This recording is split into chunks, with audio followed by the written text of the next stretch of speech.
Un saludo a los amigos de PEI TV, le habla Héctor Luis Caldera desde la ciudad de Caracas a propósito de un foro que se está realizando desde el Centro Plaza, el foro denominado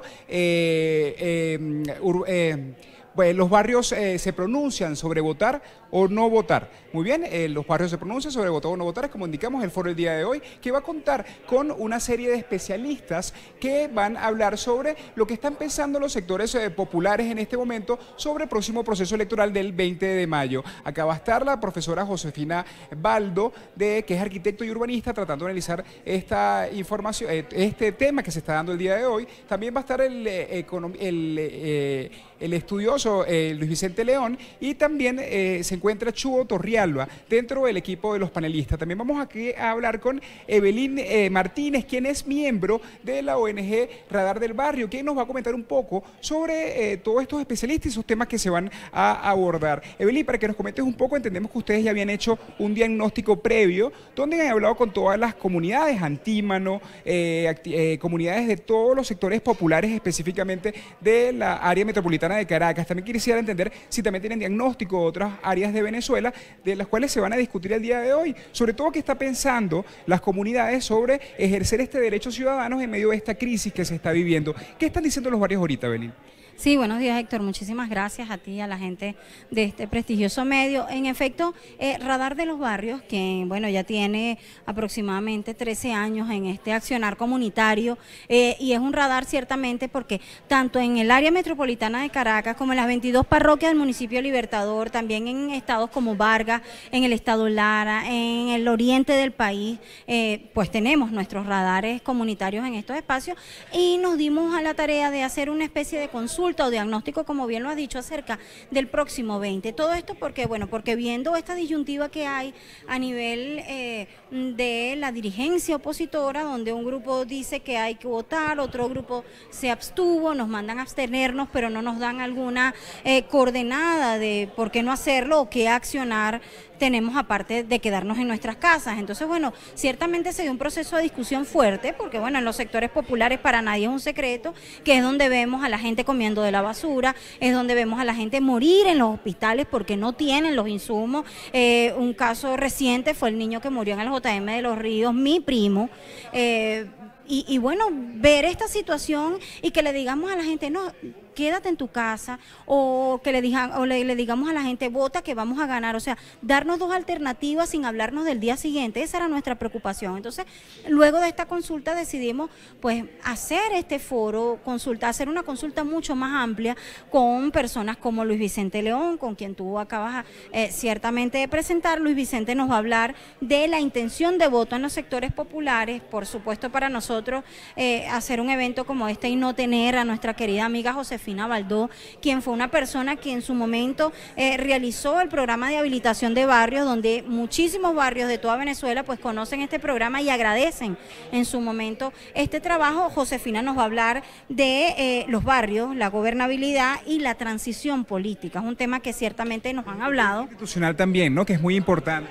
Correcto, correcto. Y por supuesto, nuestro fundador del Radar de los Barrios, Jesús Chuo Torrialba, no solo con un amplio conocimiento de los códigos que se manejan en los sectores populares, sino también del ámbito político.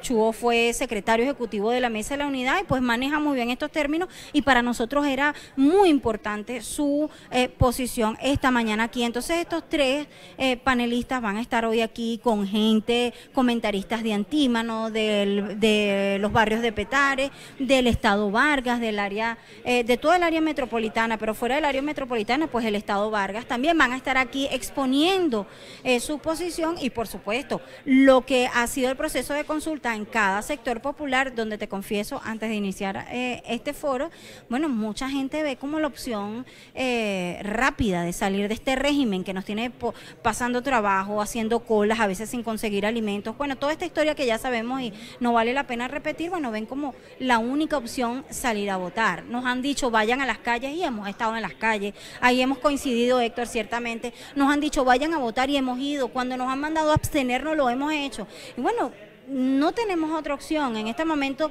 abstenernos sería también esperar 6 años a que salga este señor que nos tiene pasando trabajo, pero hacerlo entonces también nos dicen, es posible que legitimes una dictadura. En lo personal pienso que las dictaduras son ilegítimas desde todo punto de vista. Pero bueno, eso se va a estar dando esta mañana del día de hoy. Agradecemos por supuesto que nos hayan acompañado y a la gente que ha estado asistiendo. Evelyn, entendemos que has tocado muchos puntos que pueden ser interesantes el día de hoy, y uno de esos puntos es la gente y también el uso que le pueden dar los distintos candidatos y no candidatos que de repente también no apoyan el proceso sobre agarrarse a este sector, que es el sector que de una u otra forma todos los políticos quieren para poder llegar a la presidencia o el cargo de representación popular, porque todos entendemos que estos sectores C, D y E en Venezuela son los que al final deciden quién es el gobernante que vaya a estar. Por eso es muy importante observar qué están diciendo estos sectores. ¿Por qué tú crees que todos entonces se atribuyen? Mira, porque estábamos ayer en ruedas de prensa del candidato Falcón y decían que los sectores populares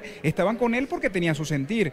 Baja otro candidato, Bertucci, y dice exactamente lo mismo. Baja hacia la Frente Amplio, Mesa de la Unidad, o los equipos de Soy Venezuela, que tiene Alianza Bravo Pueblo, María Corina Machado, dice que también tiene los sectores populares. Te vas hacia la otra parte, que es la parte también del chavismo, y dice que los sectores están con ellos. Entonces, me imagino que ahí también verás muy variopinto esas opiniones, así también como lo dicen los candidatos, porque ciertamente cada sector tiene que tener su gente. Es cierto, fíjate tú que nosotros en el primer proceso de consulta mirábamos eso, el chavismo descontento que se enfilaba un poco más hacia la candidatura de Falcón. Siento yo que a lo mejor lo ven como un par, como un chavista descontento, que en ciertos momentos se separó de esa cúpula gobernera por no compartir ciertas cosas. Bueno, el chavismo descontento lo ve de esa manera y créeme que es mucho. Muchos dirigentes de base, tienes toda la razón, tanto de la Mesa de la Unidad Democrática, hoy Frente Amplio, como, bueno, no diría tanto la gente de María Corina Machado, porque ciertamente es muy poca la presencia, es muy poco la presencia en los sectores populares, pero bueno, ciertamente hay muchas opiniones. Nosotros nos fuimos más allá de la dirigencia de esos partidos o de esas tendencias, nos fuimos mucho más allá. A la gente que no tiene militancia política, a la gente que está en la cola, a la gente que le afecta el bolsillo el que le suban el pasaje del jeep a 5.000 bolívares, porque a veces no tiene ni siquiera... No se ve representado con ninguno de estos sectores. Completamente, y ni siquiera con el chavismo, porque hay mucha gente que se vio muy cercana al chavismo, pero nunca tuvo militancia ni en el PSUV ni en el ahora este partido que sacó el presidente Maduro. Entonces, mucho más allá de las militancias que nosotros respetamos, porque en el radar, fíjate tú, en el radar hay gente copellana, ADECA, de Primero Justicia, Voluntad Popular, independiente y también chavista. Nosotros hemos tenido aquí militantes del PSV y se nos han dado discusiones de altura, afortunadamente, porque nosotros comprendemos que en las coincidencias está el aprendizaje y más allá del tema de la militancia, aquí hay una coincidencia y es que el tema de la crisis nos ha afectado a todos. Entonces ese sector que abordamos, más allá que cada uno se atribuya que está con los sectores populares, mi invitación sería que, bueno, únanse cada uno de esos factores que sientan que tienen los sectores populares y verdaderamente vayan mucho más abajo y entiendan cuál es la necesidad de la gente. La gente quiere que le digan, espérate un momentico, pasa un poquito más de hambre hasta diciembre, que es lo legal, o ve a votar que yo te garantizo que el día siguiente vas a tener tu bolsa de comida. O sea, yo creo que más allá de la oferta que dé cada sector, hay que irse a cada sector a conocer cuál es la oferta que lanza esa gente que está en los sectores. Hay mucha frustración cada vez que hay estas ofertas, ¿no? Es correcto.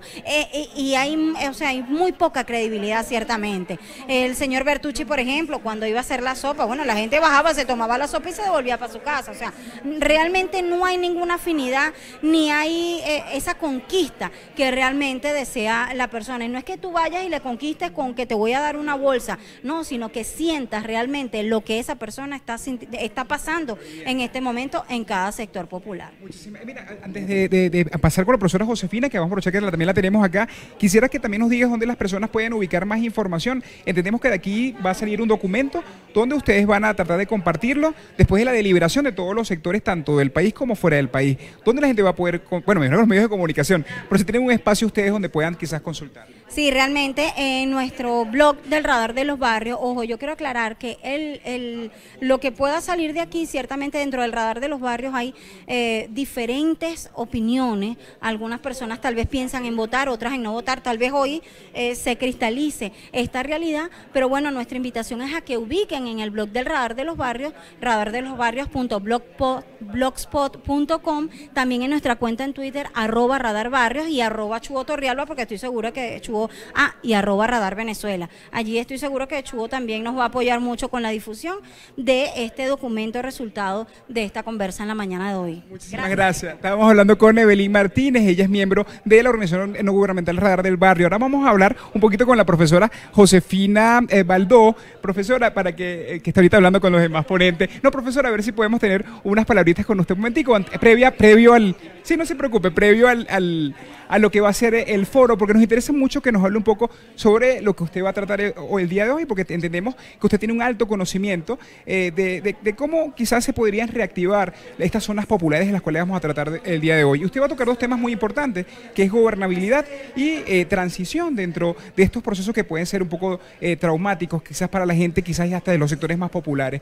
Para que nos comente un poco lo que es parte de su ponencia y si nos puede adelantar un poco para las cámaras de BPI TV también. Bueno, yo considero que en este momento en el país, con la situación tan crítica que estamos llevando adelante, tiene uno que apoyar a la persona que tenga un proyecto de país, una propuesta de país hacia una Venezuela contemporánea. Uno lo que quiere es un país de avanzada, donde no solamente sea el capítulo barrios y viviendas, sino todo lo que tiene que ver con la industria petrolera, el desarrollo de ella para ser un país avanzado, ciencia y tecnología, calidad de educación, un sistema de salud, el trabajo en el campo, las industrias y, en fin, las ciudades como soporte para llevar adelante todo eso. Dentro de las ciudades que se han venido deteriorando a pasos agigantados, eso es parte de lo que yo voy a exponer hoy, existe un componente sustancial que ocupa más del 50% de ellas, que es la gente que habita en los barrios populares.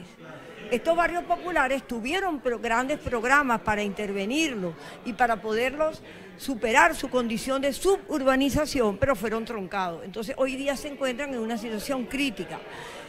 Hoy el trabajo que planteamos es que si estamos por un cambio sustancial en el país, por una transformación que tiene que necesariamente darse, y en este caso pues apoyamos la gran transformación de Henry Falcón, pero que uno de los puntos donde están las ciudades y los barrios es justamente llevar adelante un programa que se trabajó mucho, un grupo gigantesco de personas, de profesionales, de líderes comunitarios, en lo que significa la intervención estructural de las zonas de barrios. Esa intervención estructural tiene toda una cantidad de aportes, metodologías desarrolladas, donde está la parte técnica, planificación, ingeniería, arquitectura urbana, y está la parte social, que quizás es lo más importante de esto. La parte social es el empoderamiento de la gente como el gran pilar para llevar adelante estos programas. No solo potencia la capacidad, sino que como hay sistemas administrativos limpios con esta participación de la gente administrando sus recursos, por supuesto que se va disminuyendo todo lo que es la corrupción y el clientelismo. ¿Qué quiere decir con esto? Que todo este trabajo de empoderamiento comunitario no es una opción ética, sino que es realmente una necesaria técnica y trabajo social importante para ello. Por eso que pensamos que esto que descentraliza al máximo desde las alcaldías hasta las comunidades organizadas llevando adelante el proyecto, es quizás uno de los aportes más valiosos para convertir a la gente en cuentadantes de la República administrando sus reales y para un cambio profundo en el país. Y este apoyo lo tenemos en la Constitución en el artículo 184. Claro, ya eso que acaba de indicar y toda esa parte de la transformación es muy importante y me imagino que sobre todo para los sectores populares que están viviendo ahorita lo que también son las crisis de los servicios públicos. Estamos viendo la gran demanda también que hay con el tema de luz, hemos visto muchísimas protestas en estos últimos momentos, inclusive llamó muchísimo la atención una de las protestas que se dio la semana pasada en Santa Fe, que era el barrio que se encuentra allí en Santa Fe, trancaron la autopista y cuando la Guardia Nacional trató de mediar para sacarlos, ellos comentaban una serie de problemas que empezaba por el agua y terminaba hasta por zonas que se habían recuperado, se habían inclusive recuperado y se habían urbanizado, pero se habían deteriorado porque no había como un seguimiento para lo que usted dice, el desarrollo y el crecimiento de la población. Esos sectores, ¿cómo se sienten ahorita que los servicios públicos probablemente son inclusive o están mucho peor que zonas urbanas que están quizás un poco, también están afectadas, pero quizás se ve más el reflejo porque uno pasa todos los días por zonas de repente de estas, pero por los barrios probablemente pueda ser peor, que ni siquiera tengan 3, 4 meses sin ningún tipo de servicio? Evidentemente es así, porque los barrios, la gente se fue apropiando de esos terrenos y montó su casa, pero ahí no hubo una planificación previa ni urbanismo, ahí no hubo proyecto de cloacas, de acueductos, de drenaje, de electrificación, de servicios y equipamiento comunales, ahí sencillamente la gente se montó porque era la necesidad de vivir. Y por supuesto, esto que amerita, si ya la gente tuvo ese LAN para construir gran parte de sus necesidades habitacionales, bueno, dotarlos de los servicios, pero con la gente participando. Eso es lo que significa la habilitación física de barrios, que es impulsar esa tendencia. Claro que están peor si ya las ciudades están deterioradas por esa anomia social imperante que existe, por ese deterioro que data inclusive más allá de los últimos 20 años de desastre. Ya a estas ciudades le faltaba atención para cloacas, acueductos, todo lo que es los servicios terminales, los equipamientos comunitarios y los espacios públicos, que es la condición indispensable para cualquier ciudad del mundo. Ahí es donde se desarrolla la ciencia y la tecnología. Ese es el avance de los pueblos hoy en día. Entonces la ciudad es un soporte que hay que, en nuestro país, reconstruir y construir. Eso es para la ciudad formal, pero aquí recuerden que hay 2 ciudades, quieras o no, pero es así, hay una división del espacio tremenda. Entonces las zonas de barrio están mucho peor que esta que estoy denunciando de esta manera. Por supuesto que es una necesidad imperiosa la habilitación física de los barrios, porque la gente que habita en nuestro país, que es más del 50%, merece estar en mejores condiciones. Cuando se dice que esto es indispensable en un periodo de transición, sí, es indispensable porque vas creando condiciones de la gente. Para un programa de transición está uno inmediato, que es el proyecto económico, que ya solamente con detener la hiperinflación es un aporte, pero ya esto es las condiciones de vida de la gente y es para todo lo que tiene que ver reactivación económica, con lo que significan los empleos que se crean y la activación de la industria de la construcción es también muy importante. Por eso es que estamos diciendo que es un aspecto del programa, de la cantidad que están planteados en un proyecto político diferente, importante para la transformación de nuestro país. Hoy tocamos un tema polémico, porque usted está hablando de todo este proceso que hay que hacer, pero en medio de una disyuntiva, que es votar o no votar el próximo 20 de mayo para ver si eso se acelera o ver cómo podemos lograr la transformación desde el punto de vista urbano. Su opinión acerca de este aspecto, pues, de si votar o no votar para ver si es viable esa transformación que usted dice por medio de lo que es la acción del voto. El ideal es, por supuesto, que haya toda una acción colectiva y un proyecto unitario para una transformación. Es así. El ideal es que hubiese excelentes condiciones para votar, que mi voto se refleje y esté justo y esté en las mejores condiciones de igualdad entre unos y otros. Sabemos, el mundo no es así, no es tan fácil todo. Aquí estamos en un régimen sumamente hegemónico y dictatorial y las condiciones son duras, duras. Y frente a esas condiciones duras, bueno, hay que subir la cuesta vertical. En eso estamos. Sí hay que cambiar. Yo estoy por la votación. Hay que votar el 20 de mayo por nuestro candidato de mayores posibilidades, que es Henry Falcón. A él, por otras razones, lo conozco, pero es una persona amplia. Lo que quiere es la transición, lo que no quiere es quedarse y perpetuarse. Quiere buscar a la mejor gente para que trabaje con él. Y está impulsando un proyecto político que se tenía años que no existe en nuestro país. Como repito, lo de ciencia y tecnología, una industria petrolera de avanzada, todo lo que tiene que ver con la propia industria y rescatar esas empresas que expropiaron, todo lo que tiene que ver con el Proyecto Nacional de Salud, con la educación, todos estos aspectos. Bueno, eso merece, y por supuesto las ciudades y los barrios, que es indispensable para toda la gran parte de la población, oye, merece dar ese voto de confianza. Si votamos, hay esta posibilidad de salida. Si no votamos, bueno, sencillamente nos cruzamos de brazos y estamos regalándole el voto a quien no queremos que se perpetúe en el poder. Bueno, muchísimas gracias, profesora. La profesora, claro que sí, profesora. La profesora Josefina Baldó, que también va a ampliar este tema dentro de este foro que se llama Votar o no votar. En este momento están terminando de instalar lo que es el foro, pero vamos a tratar de agarrarnos a un lado para tratar de consultar al analista Luis Vicente León, que bueno, hoy tiene un punto bastante importante acá, que es el de hablar sobre esos estudios que probablemente pueda tener, sobre esos sectores populares, ¿qué están pensando? Hoy hay un gran dilema, y usted en nuestras pantallas también, a través de BPI TV, hace unos días con nuestra compañera Alba Cecilia Mújica, que invitamos a que vean esa entrevista tan amplia que se dio a través de BPI TV, que la puede conseguir a través de nuestro canal de YouTube.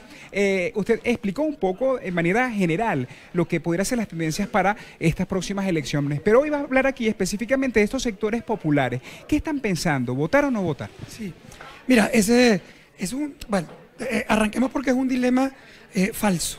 Y digo un dilema falso porque al final hay argumentos absolutamente sólidos a favor de los procesos abstencionistas, como hay argumentos absolutamente serios y racionales alrededor de votar. Quizás la estrategia correcta no se define en función de quién tenía más fuerza, votar o no votar, sino quién tenía la capacidad de unificar, quién tenía la capacidad de articular a toda la oposición, que es evidentemente mayoritaria, para poder desarrollar una estrategia que fuera sólida y que pudiera luchar contra un adversario, que es un adversario muy grande en términos de fuerza, aunque muy pequeño en términos de número. Entonces, al final, si tú te enfrascas en, oye, ¿por qué es mejor votar que no votar? La verdad es que es una batalla, en mi opinión, estéril, porque desunido siempre va a ser muy complejo cualquiera de las dos estrategias. Un abstencionismo que no logra que sea el país completo el que se abstenga, pues pierde su simbología. Y una votación en la que la oposición no se presenta, pues qué importa que la mayoría sea opositora si no lo puede mostrar en los votos, y entonces no podría ganar esa elección. Ahora, cuando tú lo miras en la población está confundida. O sea, se divide. El voto no es una discusión.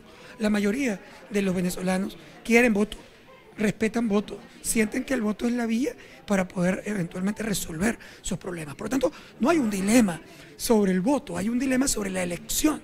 Y es verdad que es una elección no competitiva, es verdad que es una elección que no tiene las condiciones adecuadas para garantizar la defensa de ese voto. Esos elementos son absolutamente contundentes en una elección donde tú no puedes elegir al candidato que a ti te da la gana, porque los líderes están opresos o prohibidos, donde los partidos están proscritos, donde el árbitro es un árbitro absolutamente sesgado. Pues por supuesto que es normal o racional que una gente sienta inquietud sobre el proceso electoral. Pero cuando tú preguntas, ok, si me abstengo, ¿qué pasa?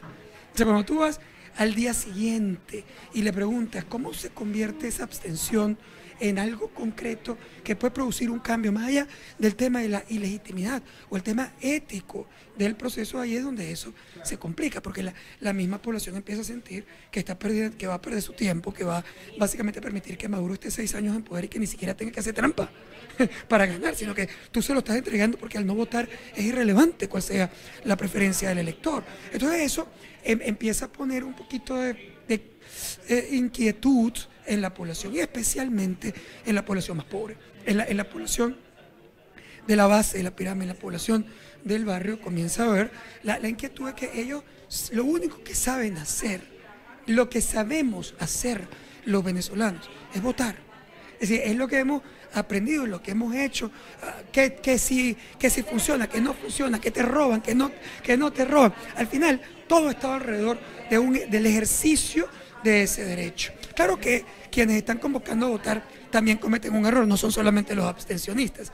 Tampoco le han dicho a esa población, no le han dicho cómo van a defender el voto sabiendo que la elección no es competitiva, cómo ese voto se va a convertir en fuerza de cambio, cómo ese voto se va a defender. Es decir, eso tampoco está sobre la mesa, y eso hace que la gente sea, que no le guste, que no se sienta completamente confortable. O sea, todos esos elementos están ahí sobre la mesa, pero podríamos decir que en el barrio hay un nivel de disposición mayor que en los estratos medios y altos al tema del voto. Hay cada vez más personas en el barrio que están diciendo, bueno, mira, yo voy a votar aunque no crea necesariamente que la elección va a ser respetada.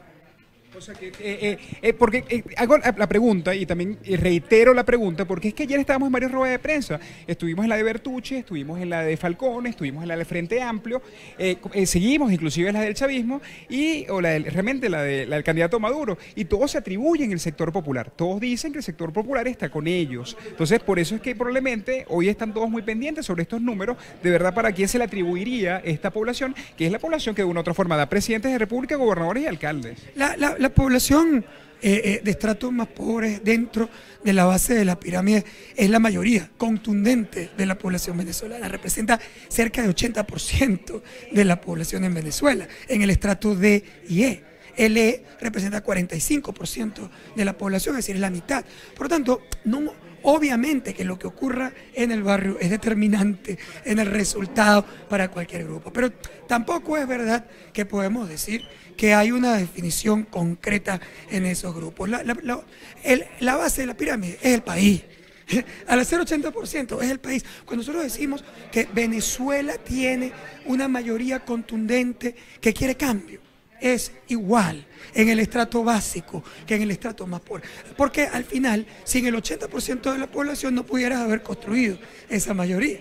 Entonces, ¿qué hay en el barrio más popular? Lo mismo que hay en el país, deseo de cambio. Quieren cambio. Si tú le preguntas, hey, ¿cuál es tu preferencia? Tu preferencia es que el presidente Maduro se vaya y que haya un cambio de gobierno y un cambio en el modelo. Tengo una pregunta que con este cerrado, entendemos que ya tiene que estar en el foro, pero es que está pasando algo que pasó en otras elecciones, como cuando pasó el DACASO, se lo recuerda, que son como que acciones que hace el gobierno antes del proceso electoral. Ahorita estamos viendo con el sistema bancario, vimos lo que ocurrió con Banesco, luego el BODET. ¿Cree que sea una estrategia como esta, la del DACASO, que pueda quizás motivar al voto a favor, en contra del gobierno, pero motivar el voto? ¿Cree que sea una acción del gobierno, estrategia de campaña, evaluando probablemente lo que ocurrió con el DACASO 1, DACASO 2 en procesos previos de procesos electorales, y ahora será como el bancazo probablemente? Mire, yo no estoy seguro que sea una estrategia específicamente política. Creo que van a tomar ventaja de esa acción y van a tratar de convertirla en una acción popular y venderlo como un ataque a las mafias económicas y como un gobierno sólido que está tratando de resolver el problema de la vida de la población, lo cual, por cierto, es justo contrario. Atacar el sistema financiero lo único que va a hacer es complicar aún más la situación económica del país. Pero yo no creo que ese es el objetivo central. Creo que el objetivo central es que el gobierno también está muy preocupado con la pérdida completa de control que tiene sobre el mercado cambiario, sobre la capacidad o incapacidad que tiene el Estado de controlar las remesas. Es decir, creo que el gobierno tiene una preocupación genuina sobre el descontrol completo que existe en materia económica. Y creo que se equivoca pensando que lo puede hacer controlando los sistemas, controlando la banca, controlando los actores que manejan dinero. Eso es un error, pero creo que eventualmente eso el gobierno no lo está entendiendo correctamente.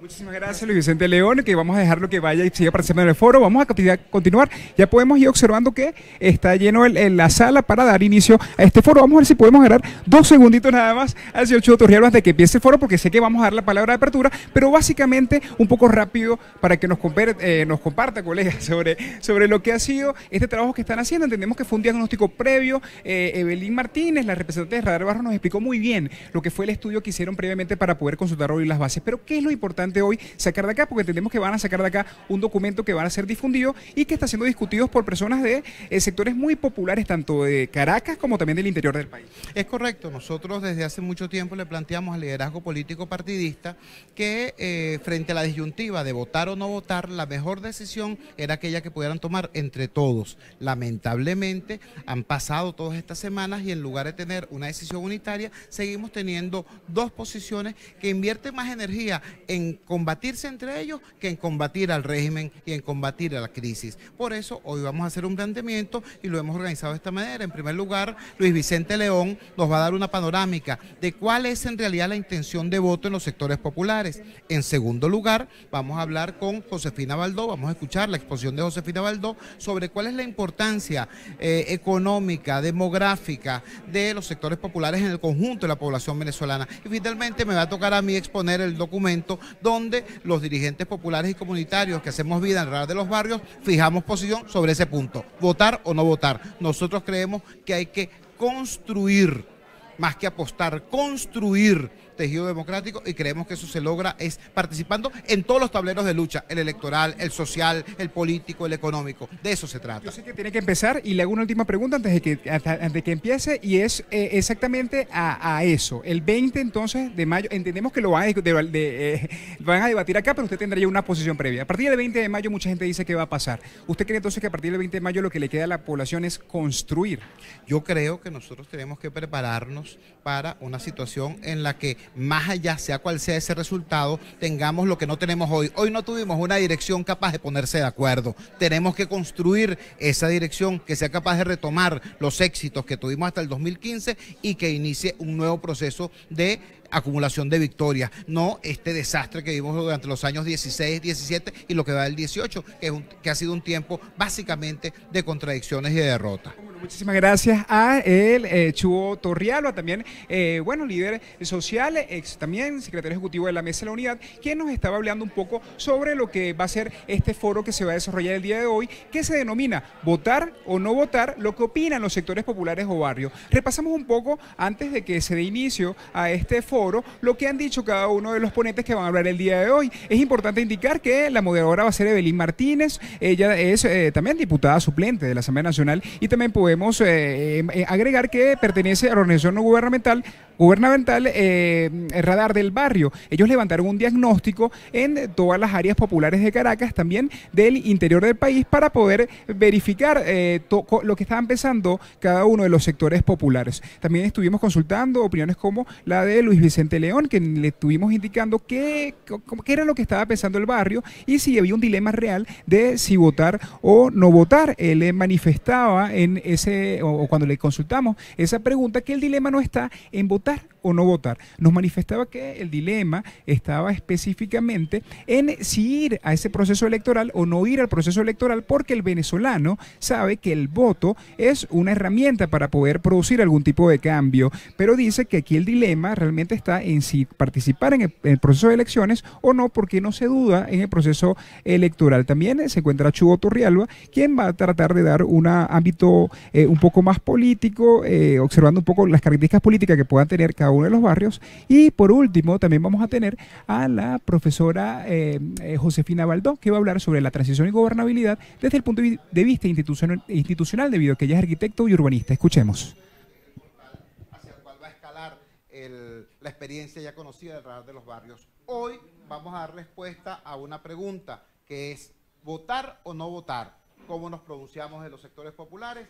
Para eso, para ubicar eso, hemos invitado a dos distinguidas personalidades. En primer lugar, el conocido encuestador Luis Vicente León, presidente de Datanálisis. Luis Vicente tiene una peculiaridad, que es que sus análisis a menudo suscitan polémicas en los distintos extremos de nuestro ambiente polarizado, pero nadie puede rebatir la rigurosidad de sus aproximaciones y de sus afirmaciones. A Luis Vicente le queríamos preguntar cuál es la verdad de este tema, la intención de voto en el país y sobre todo la intención de voto en los sectores populares, eso que el horrendo castellano de los mercadólogos llama los sectores CDE. Luego vamos a escuchar a Josefina Baldó. Josefina Baldó, muchos de los que están acá la conocen porque pertenecen a comunidades populares donde se desarrollaron proyectos de habilitación integral de barrios. Josefina Baldó es pionera, primero desde la academia y luego desde la gerencia, en la promoción de este tipo de construcción de soluciones al drama de nuestros barrios. Josefina es de aquellas personas que piensa que los barrios no son un problema, que los barrios son la solución que la gente fue capaz de construir allí donde ni el Estado ni la empresa privada vieron una oportunidad o un ambiente propicio. Por eso nos interesa mucho que Josefina nos actualice y nos diga, mira, cuál es el tamaño de ese país de los barrios. Es verdad que más de la mitad de la población vive en ese país de los barrios. ¿Cómo queda la esperanza de ese país de los barrios? Porque antes decíamos, nos interesa homologar las condiciones de vida de los barrios con la cuadrícula urbana convencional. Hoy la cuadrícula urbana convencional se ha ranchificado. Es al revés, pues. En vez de mejorar los barrios, se ha deprimido la cuadrícula urbana convencional. Y por último, al final, yo voy a compartir con ustedes el documento que ha sido procesado, discutido y elaborado por la Asociación Civil Radar de los Barrios sobre ese tema, votar o no votar y por qué. Entonces, sin más, los dejo con Luis Vicente León, que por cierto tiene un pie en el avión, él tiene un compromiso esta tarde en Barquisimeto y sin embargo hizo tiempo en su agenda para acompañarnos. Gracias, Luis Vicente. Te escuchamos.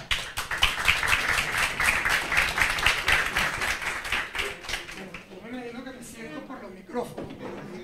Y la doctora se sienta ahí también. Bien, bueno, primero que todo, encantadísimo de estar aquí y compartir un ratico con ustedes nuestra visión sobre ese tema tan complejo, que es el tema de votar o no votar y cómo está eso, tanto en el país como en los estratos, digamos, más populares y mayoritarios en Venezuela. Yo arranco diciendo que tengo voy a tratar de compartir con ustedes el tema técnico, el análisis básicamente objetivo que nosotros podemos desarrollar desde Data Análisis y arranco por decir que nosotros no estamos en mi caso particular, nosotros no nos podemos pronunciar sobre ninguna posición ni de candidatos, incluso ni de la decisión de votar o no votar en Venezuela. Partiendo primero porque no es nuestra labor, nosotros hacemos ahora las mediciones y las encuestas y por lo tanto tratamos de no involucrarnos en los procesos de campaña y resulta que en Venezuela en este momento votar o no votar es un proceso de campaña, o sea, forma parte de los actores de campaña, es como fijar una posición sobre un candidato, porque en este momento la abstención también es un candidato, es decir, así como votar y votar por alguno de los candidatos opositores es una oferta electoral, pues también está sobre la mesa una oferta electoral. En todo caso un poco ambigua, porque realmente la Mesa de Unidad y el Frente Amplio no han llamado explícitamente a la abstención, han dicho que no han establecido un candidato o fijado un candidato y han dicho que están buscando las condiciones electorales, pero no han llamado abiertamente a un boicot electoral, que sería lo que uno de alguna manera conocería en términos políticos, el llamado al boicot que tiene o es una técnica política. Pero bueno, como eso está ahí de facto, yo prefiero solo dedicarme a hacer un análisis de datos y un análisis de probabilidades de ocurrencia y de razones o argumentos en ese proceso. Con la pregunta, votar o no votar, mi posición particular ha sido que eso ha sido desde el principio un dilema falso. Y digo que es un dilema falso porque por primera vez nosotros podríamos pasar aquí toda una hora hablando de los argumentos completamente racionales y lógicos de las personas que sienten que debería haber un boicot electoral. Y podríamos pasar otra hora dando los argumentos de por qué otra parte importante de la población siente que hay que votar y sostener un derecho que, por cierto, es un derecho que ha defendido durante muchísimo tiempo. Entonces, no estamos hablando de que un grupo de los venezolanos se volvió loco. Es decir, y simplemente, de manera irracional, colocó una propuesta sobre la mesa. Solo a título pero muy concreto, yo no puedo decir que en el argumentario de las personas que están convocando un boicot electoral o de los venezolanos que no han convocado nada, sino que han decidido no votar, porque vale la pena decir que la mayoría de los venezolanos que no vota no está haciéndolo porque alguien lo está llamando a no votar. Es decir, está haciéndolo porque no le da la gana, porque no tiene confianza, porque no siente que su voto puede valer, porque no cree en el sistema electoral. Es decir, no está haciéndolo porque lo llamó ni la MUT, ni el Frente Amplio, ni un candidato en particular. Lo está haciendo porque no le da nota, porque no se siente confiado en ese proceso o porque no se siente conectado con las ofertas que existen en el proceso político venezolano. Entonces, ¿por qué no se siente una parte de los venezolanos? Y ya vamos a ver qué tamaño tienen. Es decir, ¿por qué no se siente? Bueno, porque tienen un argumentario racional. Es decir, ¿es o no racional la tesis de que el proceso electoral venezolano que ha sido convocado es un proceso que tiene problemas severos, por decir lo menos, de competitividad electoral? Es obvio que ese sistema y que esa elección no es competitiva. Es decir, no se puede llamar competitivo un proceso electoral en el cual la población no puede elegir al líder que considere conveniente, sino al líder que le permite, o a cualquier líder o grupo de líderes que el gobierno permite que corra a la presidencia de la República. Es decir, ¿puede usted votar por Leopoldo López si Leopoldo López fuera su candidato preferido? No. ¿Puede usted votar por Enrique Capriles si Enrique Capriles fuera su candidato favorito? No. ¿Puede incluso usted votar por María Corina Machado si ese fuera su candidato favorito? No. ¿Puede votar a través de una tarjeta de Primera Justicia? No. Es un partido proscrito. ¿Puede usted votar por voluntad popular? No. Es un partido proscrito. ¿Confía usted en el árbitro electoral, en ese sistema? No. Pero no solamente porque no te lo crees tú. Desde que el mismo gobierno venezolano ha ofrecido como parte de la negociación política equilibrar el Consejo Nacional Electoral, el mismo gobierno te está diciendo que ese árbitro no es equilibrado. Sí, es un reconocimiento explícito de que el árbitro no lo es. Por lo tanto, con ese argumentario, nosotros podríamos entender, yo entiendo, el racional de la población que no se siente dispuesta a votar. Es decir, es racional. Su argumento es lógico. Me muevo al otro lado. Y en el otro lado vamos a tener otra parte de la población que te va a decir, yo sí voy a votar. ¿Y por qué voy a votar? Primero, porque yo solo sé votar. Porque yo no tengo otra arma que el voto. Porque yo he defendido ese voto a lo largo de toda mi vida. Y mis padres y mis abuelos trabajaron en la defensa de ese voto. Yo sí voy a votar porque yo no voy a entregar el gobierno sin al menos esa lucha, porque el voto se visualiza como una lucha. Y entonces yo no voy a estar al día siguiente pensando que, oye, celebré porque el evento es ilegítimo y resulta que le entregué por 6 años el poder al presidente Maduro sin que ni siquiera me tenga que hacer trampa. O sea, sino que simplemente yo se lo entregué. Yo no estoy dispuesto a perder mi derecho, porque en el derecho del voto existe incluso la posibilidad de la construcción de un momentum electoral, que la gente esté en la calle y que sienta entonces que fue mayoría y que si le robaron, sienta el deseo, la responsabilidad o incluso el estímulo a defender ese voto y se convierta en una lucha política motivada por incluso la violación de un derecho. Es el caso de Toledo en el Perú, como el caso incluso de Venezuela frente a los eventos electorales convocados por Pérez Jiménez en la dictadura. Es decir, ¿hay un racional en ese proceso? Claro que sí. Es decir, por supuesto que tiene una lógica y un racional quien quiere votar y siente que tiene el derecho y el deber de hacerlo. Y no está diciendo, digamos, en ambas partes, no están diciendo una barbaridad ni algo irracional.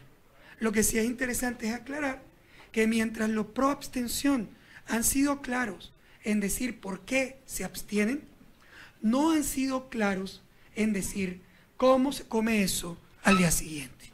Es decir, no han planteado al país la estrategia de cómo eventualmente esa abstención se convierte en un mecanismo de cambio a futuro. Y eso genera una debilidad en la estrategia.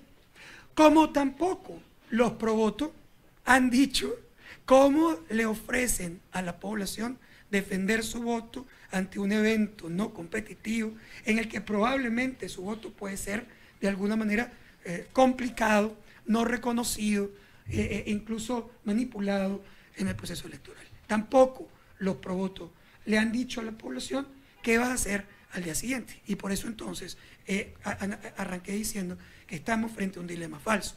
Si yo me abstengo, pero no se abstiene el país completo, y no hay una estrategia para convertir esa abstención en una lucha pro cambio, entonces ese éxito está comprometido. Por otro lado, si el voto no es un voto masivo, si la mayoría de la población opositora no vota, entonces el voto tampoco va a funcionar, o porque no funciona, o porque no construye la mayoría que se requiere, o porque no construye el momentum que se convierte en lucha por cambio en Venezuela. Entonces, ahí está el problema central. El problema central es que la fractura entre las partes debilita ambas estrategias. La verdad es que entonces el dilema es falso, porque hubiera sido infinitamente mejor tener una abstención masiva de todos los venezolanos, o un voto, o todos los venezolanos opositores al gobierno, o un voto masivo por un candidato contra el presidente Maduro, y entonces hubieras tenido una estrategia probablemente mucho más exitosa, mucho más sólida, mucho más robusta. Pero bueno, lamentablemente eso ya no va a ocurrir. Es decir, ya ese escenario de unidad en la oposición alrededor de cualquiera de sus estrategias, que cualquiera hubiera tenido un racional detrás, ya no ocurre. Por lo tanto, tú tienes que decidir qué vas a hacer sabiendo que está fracturado. Y esa es entonces, ya la pregunta, votar o no votar, no es un dilema, es una decisión. Es decir, es una decisión empírica sobre las características que tienes sobre la mesa. Yo solo voy a poner entonces sobre la mesa cómo están los números alrededor de esa pregunta, votar o no votar. La primera cosa es explicar que las encuestas no van a servir para proyectar por primera vez el resultado en esa elección. Y lamentablemente me toca a mí decirlo. Es decir, lo cual es, o sea, es como el médico que te va a decir, te voy a recetar esta medicina, pero no va a servir. A ver, las encuestas son estupendas para medir la preferencia de los electores. Es decir, para saber qué piensa la mayoría y qué quisiera la mayoría de los venezolanos. Para eso, la encuesta es absolutamente fina. Y no hay duda sobre esa respuesta. En todas las encuestas, no solamente en Data Analysis, la mayoría contundente de la población, estamos hablando del 75% de la población venezolana, quiere cambio. Quiere cambio de gobierno y estaría, si vota, o sea, si votara, estaría votando en contra del presidente Maduro. Es decir, eso es un fact, un hecho concreto, contundente, inocultable. 3/4 partes de la población venezolana quiere cambio. Y es absolutamente racional que quiera cambio. Olvídese de si el gobierno es culpable o no. Ni siquiera voy a entrar a ese debate. No existe en la historia política un país cuyo 92% de la población cree que está en crisis que no termine votando en contra del gobierno en poder. O sea, más bien, el gobierno logra que baje de 92 a 75. O sea, del 92 que cree que hay crisis al 75 que quiere cambio. Es decir, más bien son estelares en haber logrado que entre 20 y 25% de los venezolanos todavía estén dispuestos a sostener al gobierno del presidente Maduro en el medio de una crisis de esta magnitud y que tiene que ver probablemente con el legado de Chávez, que todavía está vivo en una parte importante de la población venezolana. Pero en realidad, con 75% de la población en contra, las preferencias no tienen duda. Es decir, es una preferencia opositora. ¿Cuál es el problema? Bueno, que en el pasado, con eso era suficiente para proyectar la elección, porque la mayoría de los venezolanos votaban en el evento presidencial. De hecho, un mes antes de cada proceso electoral venezolano presidencial, en las últimas 5 elecciones presidenciales, a estas alturas, más del 70% de los venezolanos decía en este momento que estaba muy dispuesto a votar.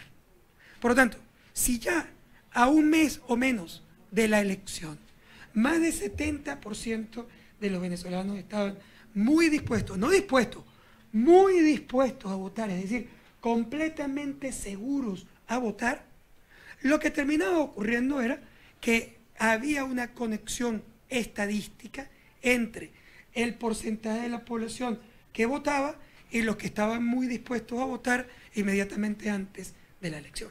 Entonces, el mejor proyector de la participación era la pregunta, ¿cuán dispuesto estás a votar? La respuesta, muy dispuesto.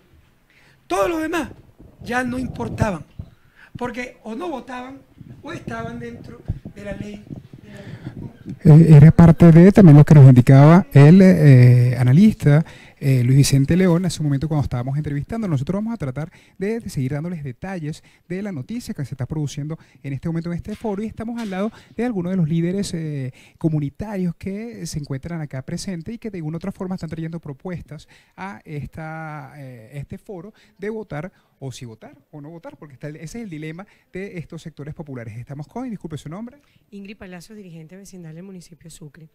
Bueno, creo que es una oportunidad de oro que se le brinda en este momento de tanta contrariedad, de tanta polémica generada por algo que es un instrumento de lucha y que siempre se ha constituido un instrumento de lucha para la población venezolana, que le ha librado muchísimas batallas, con las que se ha obtenido grandes victorias, y desde ese punto de vista, sin duda alguna, que hoy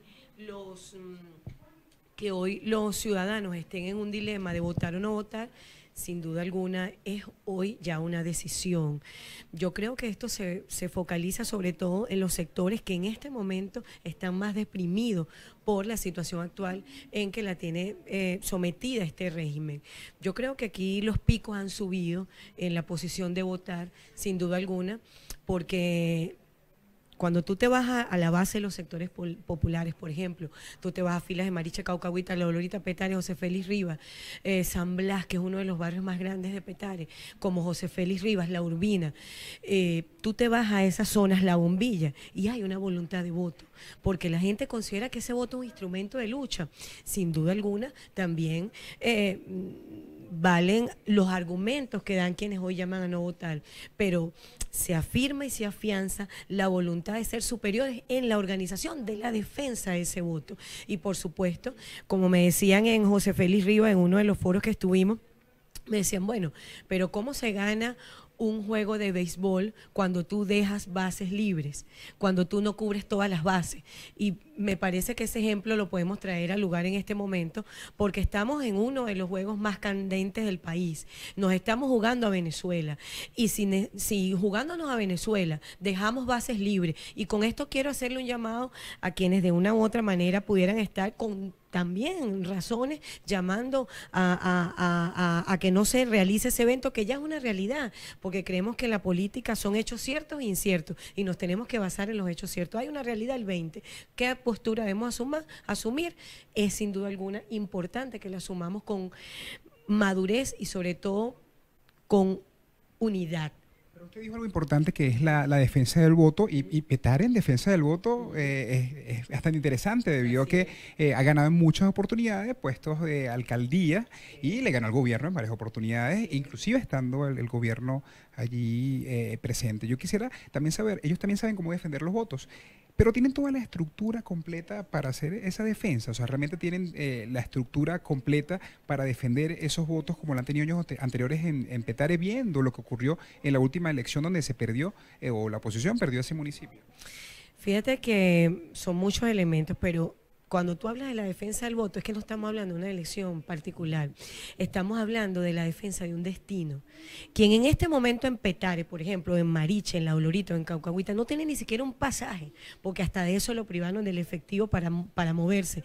Esa realidad que está viviendo ese ciudadano, más allá de defender el voto, él va a defender su voluntad de cambio.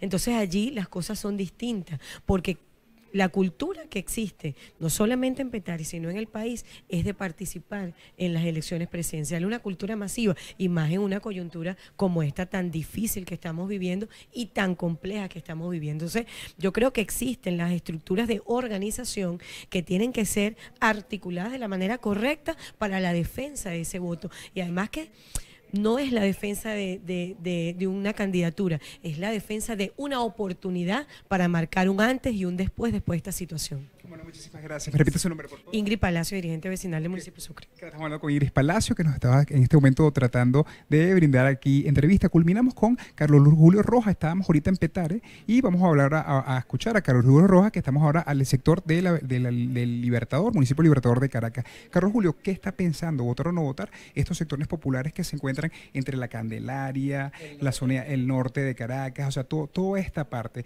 ¿Votar o no votar? Sí, nosotros del Frente en Defensa del Norte de Caracas y la Asamblea de Ciudadanos de la Candelaria hemos hecho como un diagnóstico, y eso lo reflejan también las encuestas. Se puede decir que la mitad de la población no quiere votar y la otra mitad quiere votar. Se habla incluso de los niveles de participación cercanos al 55 y 56%. Los sectores populares tipo Pinto, Salinas, Carapita, La Vega tienen una propensión a votar, pero sabemos que si no hay un voto masivo, tú no puedes triunfar en unas elecciones presidenciales que están viciadas, y eso hay que decirlo. Pero hay algo que coincide en ambos sectores, es que exigen una hoja de ruta.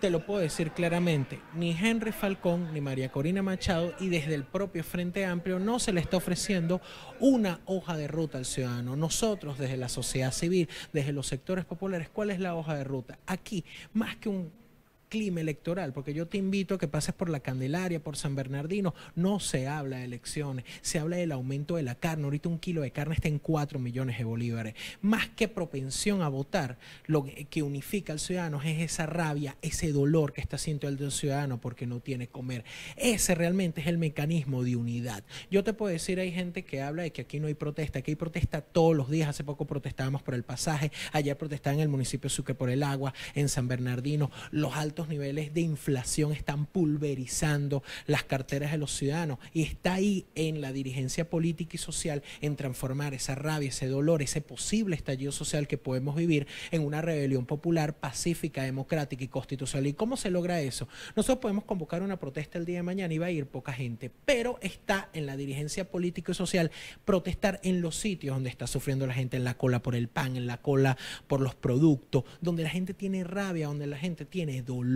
Por eso incluso la invitación que nosotros le hacemos a Henry Falcón, a María Corina Machado y al propio Frente Amplio es que realmente se conforme una verdadera unión nacional, una verdadera unidad popular para enfrentar al gobierno. Más allá, yo te puedo decir, a Henry Falcón hay que exigirle, y desde un mecanismo de diálogo, que él firmó un compromiso con el Consejo Nacional Electoral de una serie de condiciones que no han sido cumplidas. Realmente, pero, ¿qué pasa de Henry Falcón? Porque yo no tengo duda de que él supere en las encuestas a Nicolás Maduro, pero no tiene él lo que es el número de testigos y toda la maquinaria electoral para defender ese voto, porque, te comento, la gran mayoría de los testigos de mesa no son militantes de partidos, son miembros de la sociedad civil, y esa sociedad civil está bastante desestimulada. ¿Cuál es la única forma de estimularla? A través de la protesta, la denuncia, protesta y propuesta. Y dentro de Henry Falcón hemos visto que su campaña electoral ha sido una campaña electoral realmente que no ha generado emoción. Por eso lo que decimos, lo que clama el ciudadano es una hoja de ruta para buscar una solución a los problemas que tiene la gente y realmente lograr un cambio político a través de una rebelión popular. Muchísimas gracias, Carlos Julio Rojas, que también se encontraba en este foro de votar o no votar, el dilema que están discutiendo el día de hoy, de lo que se está pensando dentro de los barrios tanto de Caracas como del interior del país. Es parte de la información que podemos compartir a través de las pantallas de BPI TV. ¿Quién les reportó desde la ciudad de Caracas? Héctor Luis Caldera.